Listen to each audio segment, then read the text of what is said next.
ഇന്നത്തെ എൻ്റെ ലഞ്ച് കണ്ട് ചോറാണ് ഞാൻ കഴിച്ചത് കേട്ടോ. പിന്നെ കൂടെ നമ്മുടെ കായും ആട്ടിറച്ചിയും കൂടി വെച്ച് വറുത്തരച്ച് വെച്ച കറി ഉണ്ടായിരുന്നു. അത് കൂട്ടി ഞാൻ ഓരോ കറിയും സെപ്പറേറ്റ് ആണ് കേട്ടോ കഴിച്ചത്.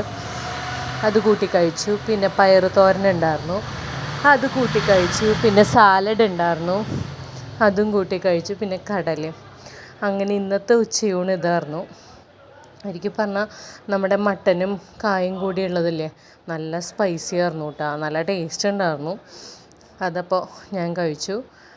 അപ്പോൾ ഇന്ന് പോസ്റ്റ് ചെയ്തിട്ടുണ്ട് മോർണിംഗ് മട്ടനും കായും വയ്ക്കുന്ന റെസിപ്പി. അപ്പോൾ എല്ലാവരും അതും നോക്കണം കേട്ടോ, അത് വാച്ച് ചെയ്യണം, അതുപോലെ തയ്യാറാക്കണം. നല്ല ടേസ്റ്റാണ്, നല്ല സ്പൈസി ആയിട്ടുള്ള കറിയാണ് കേട്ടോ. അത് വറുത്തരച്ച കറി, അത് പഴമക്കാരുടെ ഒരു കറിയായി, റോസ്റ്റൊന്നും അല്ല, പഴയ ആൾക്കാരുടെ ഒരു കറിയാണ് വറുത്തരച്ച കറികളൊക്കെ.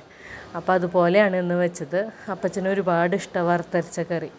അപ്പം നിങ്ങളെല്ലാവരും ഇത് ട്രൈ ചെയ്യണം കേട്ടോ. അപ്പം ഇന്നത്തെ എൻ്റെ ഉച്ചയൂണ് ഇതൊക്കെയായിരുന്നു.